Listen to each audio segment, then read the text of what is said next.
Hello and welcome to episode 3 of the Stone's Throw Media live stream. Everybody doesn't know what they're doing on the internet. Is it a Zoom call? Is it a Skype call? Podcast. Today I'm joined by Matt and also a good friend Paul Griffiths. Hello, Paul. Hello. How you Good doing? afternoon, Mike. How are you? I should say hello to Matt as well, but he's there as well. Yeah. Don't wanna leave Hi. Matt out. Don't leave me out. Yeah, there you go. So we're all here. Lonely times. Yeah, lonely times. Thanks for joining us, Paul, by the way. No worries, no worries. So we wanted to talk to you today because you've been sort of one of our examples of somebody who's been doing live streaming, making videos themselves during this whole crisis. So we thought we'd get you on, right? And I know you're a busy guy and all that, so we've squeezed you in today and just thought we'd talk to you about what challenges, maybe just a very brief background of what you do, just so people know, but what challenges you've had to adapt to with your business so quickly. Okay, yeah. When you say quickly explain what we do, it's always a challenge, that one. I'll try and be very quick. So we work in the education sector, and there's a huge issue around physical inactivity. It's worldwide, but in the UK in particular, there's a huge issue around inactivity, in particular children. So we provide services into primary schools mainly, where we help more children become more active more often. We also provide training. We do apprenticeship training into the sector, so both schools and private organisations.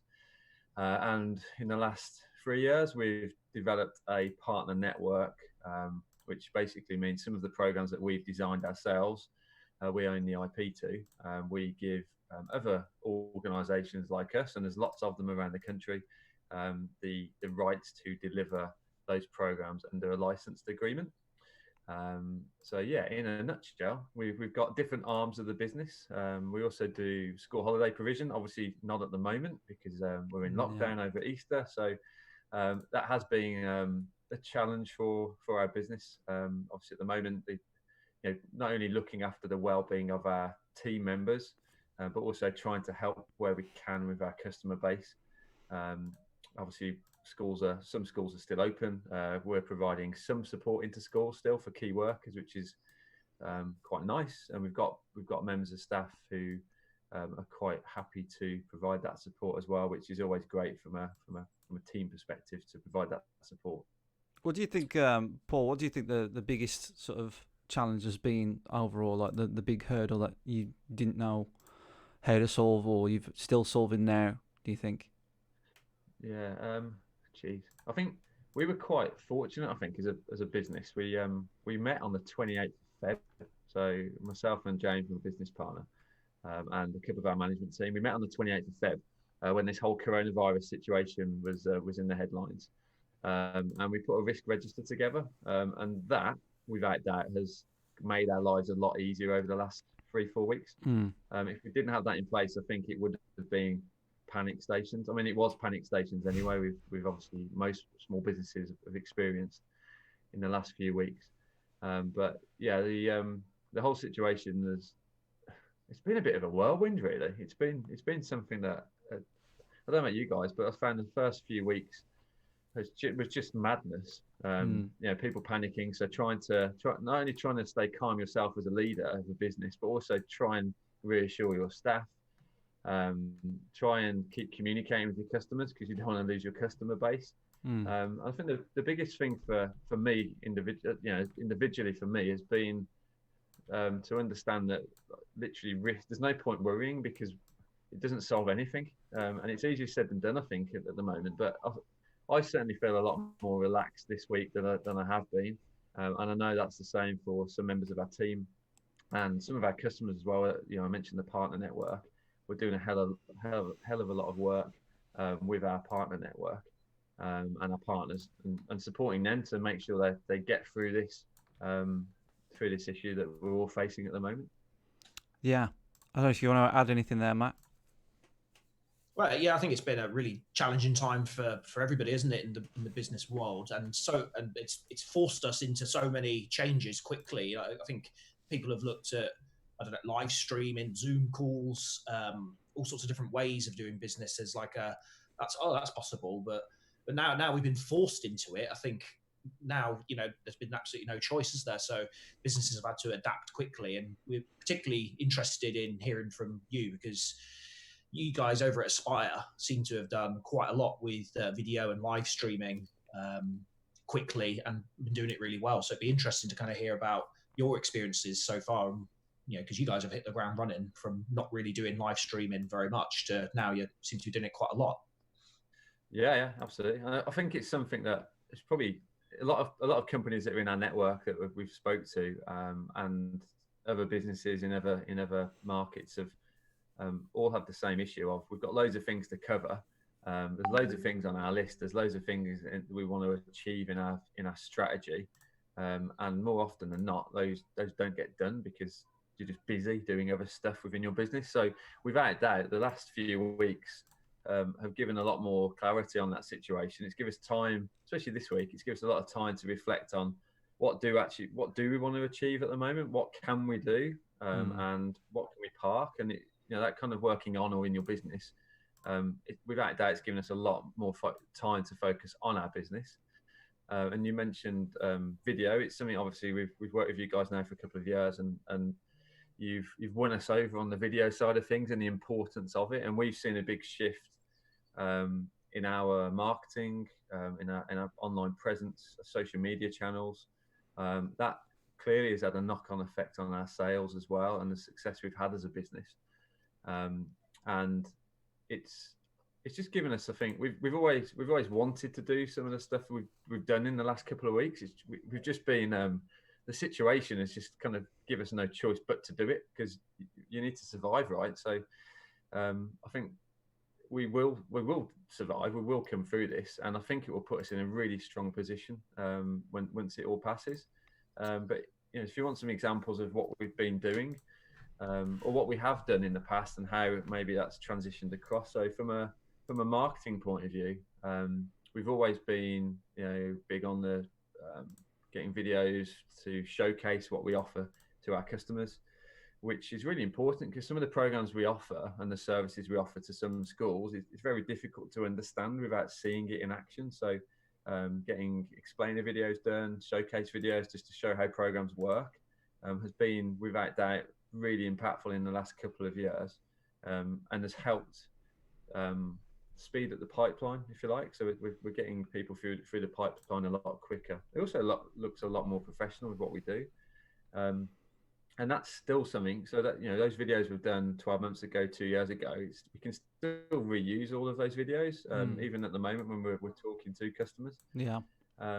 We've done webinars in the past as well, but we were never overly confident with that. So probably the first thing we did would have been, I don't know the exact date, but back end of March 26 or something like that. I think we had a partner conference. So we had about 50 people attending a conference at Edgbaston Stadium, and we had to pull the plug on that like 4 days before, and we decided to take it to an online event. So we did a 3-hour session. We did a live stream. We've recorded that. We got all that content out to those that couldn't make it, because obviously it was a bit chaotic with everything that was going on with coronavirus. So that's that was really well taken by our partners. As a result of that, I think giving us more confidence. Now we know how to run those events and the software that we can use. Obviously we ran that at the office at the time, so a little bit easier, but now we're working remotely. There's a few more challenges around that, but we've overcome those. And we've now run We've run 3 more webinars. So we've done 3 1-hour webinars with our partners, which is something that we've always thought about doing, but this situation has led us to doing that, and it's been great. The feedback's been amazing. We're adding more value to our customers, and without doubt, without going into too much detail, there's some really good business opportunities arising as a result of this. So the whole kind of live stream and the webinars has been great. And I think me and Luke and Dan and James, who have done the webinars, are all a lot more confident already of running them live. It's a funny thing, isn't it? Because you've forced your hand, and you have to now learn how to do it. And you were one of the first people to ask us about live streaming and saying, "Oh, we've got this event, we've had to pull the plug. How do we do it?" And Yeah. you know, like I kind of know how to do it, but to be honest, live streaming isn't something that we do a ton of in the business. Certainly, live streaming to YouTube and things like that. We do offer a streaming service, but it's usually like a professional sort of setup with a vision mixer and everything. So to teach somebody how to live stream just from their laptop was a bit of a challenge. But like you guys totally got there very, very quickly, and I was so impressed by it. And you doing it, you know, in a way that just helps talk to your customers, to your coaches, to your partners, and things like that. And surely that must have a huge impact on sort of the morale, even if it was just the morale of the event and how it couldn't happen and now it has. Yeah, definitely. We've also decided to share those recordings. So we've recorded every webinar because we want to reuse that content. Yeah. You know, we did have one slight hiccup on last week, so we had to re-record the webinar because it didn't record properly. But I guess that it's probably you guys take it in your stride when things like that happen. Yeah. But yeah, that was a bit stressful for us, but we managed to get around that. But what we have been doing is we've reshared that content with prospective organisations that have been in the pipeline. So there's probably about 28. We've got 28 partners at the moment. There's about 22, I think, that are in the pipeline. They could be people that we spoke to 6 months ago that have gone a bit quiet, or we've got a couple that had contracts in hand. So it's kind of keeping them in the loop as well. And we've just trimmed out any of the sensitive Q&A stuff that we speak to our partners about. We just trimmed that out of the webinar, and we just shared the recording with those in the pipeline. As a result of that, I've had about 8 conversations in the last 2 weeks with those people who had gone pretty quiet. So it's worked really nicely. So they got back in touch and said, "This is great. Really appreciate you sharing this. By the way, have you got a chance to catch up on the phone or a video call at some point in the near future?" So that's been it's been really helpful as well. Well, I think repurposing material is really, really important if you can do that. Chris Green is in the chat, who was on episode 1. So he was so episode 1, Chris. You know what I mean? He was 2 episodes back, Chris. We don't talk about it. Remember. But no, Chris is big on repurposing, as are we. So taking that material, you might have an hour long. I've seen some of your webinars and series, Paul. So it's great to hear that you're taking elements out of those and repurposing it, because there's so much you can do that people often don't realize, even with just your promotional videos as well, taking out the quotes from it, making GIFs, graphics, little 5 to 10 second clips as well, because there might be some real gems in those bits, and might not have the audience for the entire hour. So it's often a thing people tend to forget. It's interesting. Like, what would you advise to other businesses that are kind of thinking about maybe live streaming, or they've had events cancelled, all this kind of stuff, to because you guys have embraced it and come from haven't been doing it beforehand. So maybe you could talk a bit about the mindset of that. Yeah, I think the biggest thing, I suppose it's like anyone that you guys work with. If they're not used to being on camera, it's quite daunting. And we've got a couple of people in our team that we want them to do more on camera, and they've all a little bit apprehensive and anxious. And I don't really come across well on camera, but you just got to do it. You're going to make mistakes. I had a call yesterday with West Midlands Combined Authority that Nikki had set up, and I'd not met any of them before. There were 4 of us on the call, and I was standing here. So I'm currently looking out into our garden up in the office, and halfway through that call, my 6-year-old had my 9-month-old on the trampoline, which is sunken, so there's no issues with them falling off, just for health and safety. And I was talking, and at the corner of my eye, I could see my daughter starting to jump up and down, and Louis was getting higher and higher, and to a point where I was thinking it's getting a bit dangerous. And I couldn't see my wife, so I had to kind of interrupt the video call, open the window, and shout for her to stop. So it's the joys of working from home. It's great, isn't it? And it's people not worrying about that, because I've been on calls where kids come into the room and they jump on someone's lap, or they start crying, or Teddy gets thrown across the room. You just gotta not worried about that because I think everyone's in the same position at the moment. So I rewatched that, that video of that news guy, and his kid walks in, and then his other kid walks in, and his wife runs in, and he's like a champion now, and he's like celebrating that now. He's like the first victim of it, but I don't think anybody's. It's just the way it is now, isn't it? Everybody's so used to it now. Yeah, I think it's just doing it. I think you've just got to, mistakes will happen if you're doing it live. You just got to, if you make a mistake and you've made that mistake, you've just got to keep going. Just crack on. Keep going. Obviously, if you're recording something, then you can edit it out. But yeah, it's certainly something that we battle with all the time. We work with people that are not used to being on camera quite a lot, and part of our job is to make sure that we're not there to make fools of anybody. We wouldn't be in business if we did. But it is this weird mental block that people have. So it never goes away. Like, I always think that I don't have an accent, Paul, and then I listen to myself on a video, and then I'm like, "You're right. How you doing? Sound?" And I'm like, "Oh God!" And the thing is, you don't have to watch it back, or you don't have to. It's just people are used to you. Like, other people see you on video and go, "Yeah, that's kind of what Mike looks like and sounds like. That's fine." But it's just yourself. It's just a weird disposition that you just have to kind of ignore. But you guys have been doing other videos as well. So you've been doing sort of challenges that you've been putting out there and things like that. So you've not only just been doing live streaming, and you've been doing that really well, but you've also, because you've got other members of staff, and made them make videos and do little challenges in their house and send them out. How's that been going?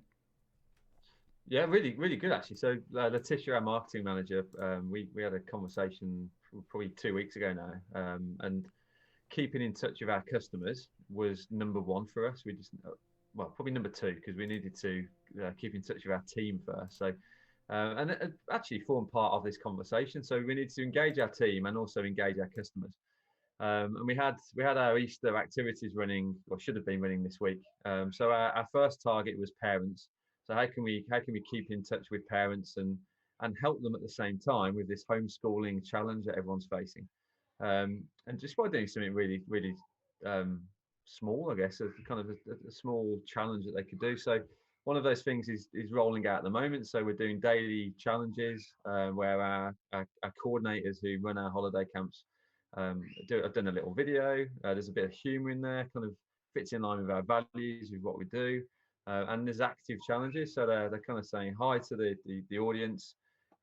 This is a challenge for today. They'll do a demo of that challenge, and then they'll challenge the parent and the child to do that challenge. And we're asking them on our social media channels to share the video or photos of them trying those challenges. So that's been really good. I don't know the actual data from all of them, but I know the first one on our Facebook post has been viewed over 1,000 times.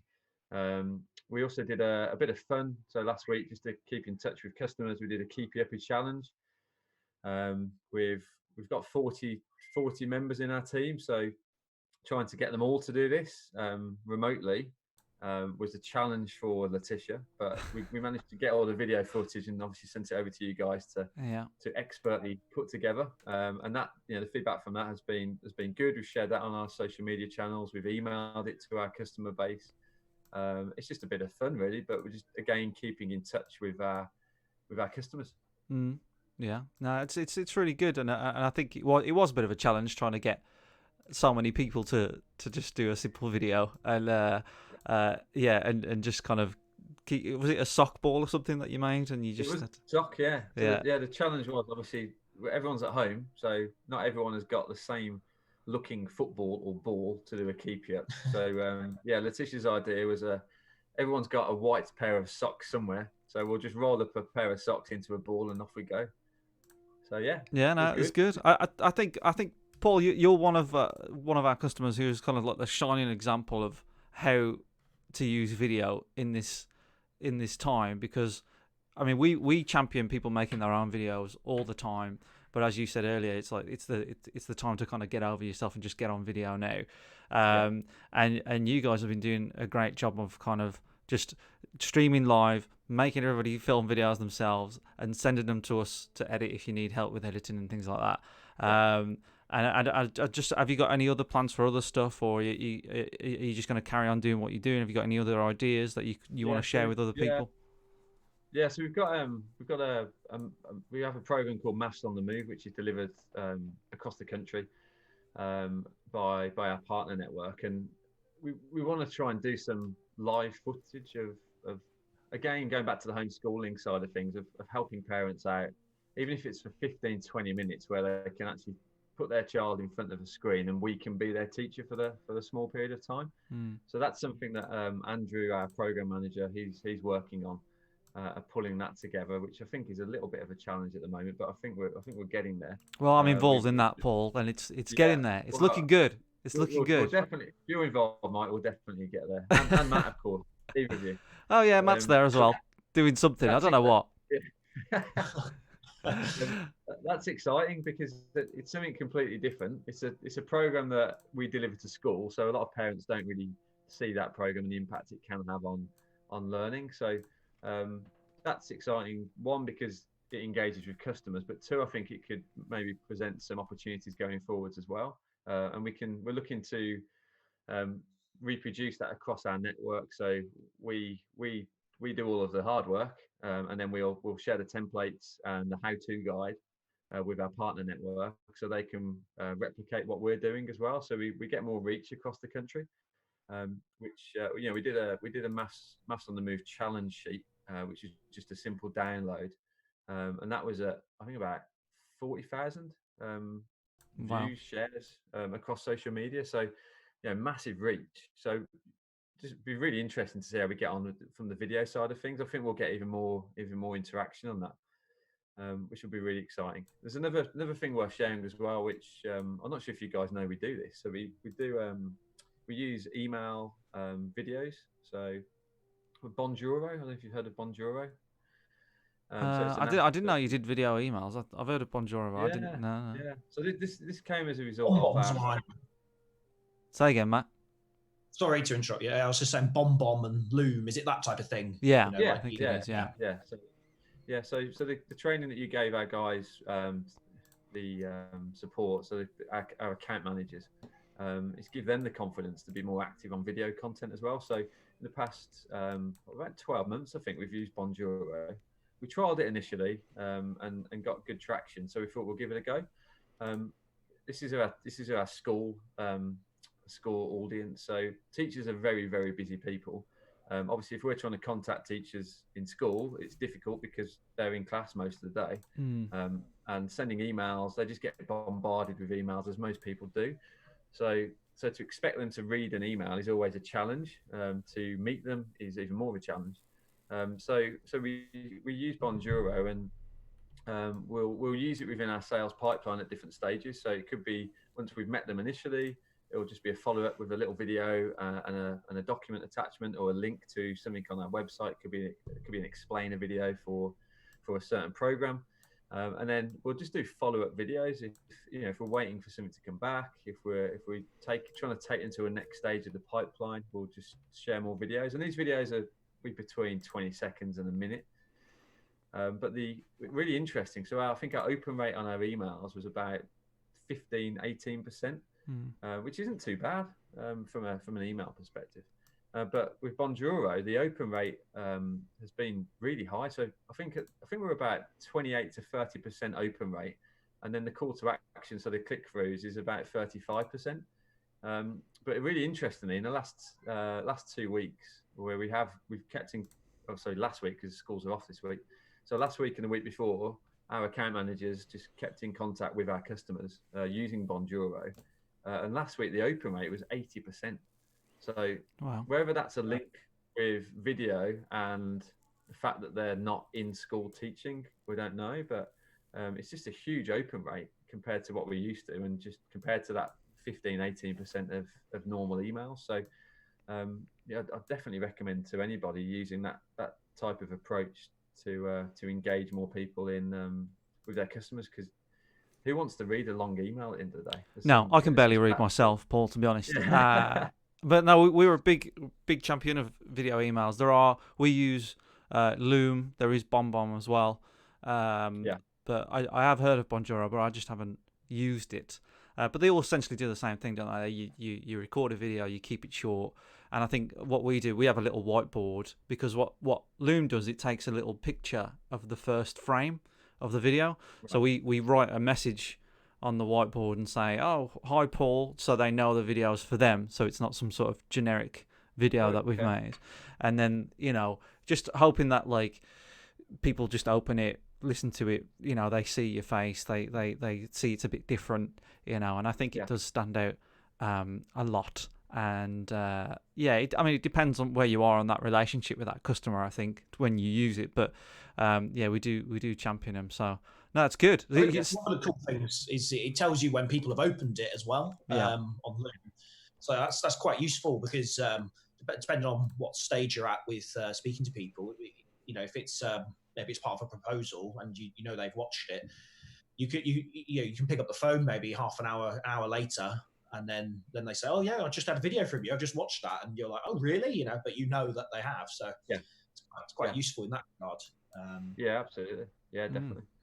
All right. Well, I think because I know you're a busy man, Paul. So we'll leave it there. But no, it's really good to chat to you and just get your insight on all the stuff that you're doing on video and to share it with everybody. That's good for us. Matt and I, we just thought this live stream thing would be a fun thing to do for ourselves, just to keep ourselves sane.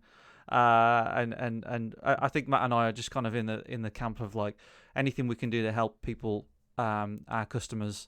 So we thought that you're a sort of great case in terms of like what we want everybody to be doing with video. It's like live streaming it, encouraging them to make themselves, doing it, whether it's like a quiz and all sorts of different stuff. So thank you very much, Paul, for joining us. Yeah, I just thank you too as well for the support you've given us over the last few weeks. It's been invaluable, really. It's really, it's kept us going as a business. It's given us confidence to do a lot more. We've got a lot more stuff planned as well that I've not spoke about. But with regards to internal communication with customers, using video it's kept us going, and it will keep us going, and it will keep everybody hopefully on side, both customers and our team. So we're even going to do a video podcast. So we're going to start. Check you out. We've got at the moment 4 existing partners that have agreed to be our guests. We'll see how that goes, and I'll no doubt be in touch to find out the best way of doing that. Yeah, I still don't know. I'm doing it right now, and I still don't know what the best way of doing that is. No, that's great, awesome. Well, thanks, Paul, for joining us. Matt, is there anything you want to say before I cut you off? No, not really. Thanks for coming on, Paul. And one positive might be out of all of this is the football season might get cancelled and Villa stay up. So every cloud, and you're doing more videos, so it's all good stuff. Fingers crossed, Matt. I'm sure I heard something about football. I think the stream's cutting off. I don't know. I think it's all cutting off. Well, we're going to have to leave them there because I've cut them off now, so the stream can't hear them. Thanks everybody for watching. Make sure you stay on the channel if you thought that was useful. If you think that's good, and and we'll do another one next week about some topic. Please let us know if you've got a topic that you want us to talk about. Subscribe and all that jazz. I don't know what the kids do these days. Thank you for watching, and goodbye.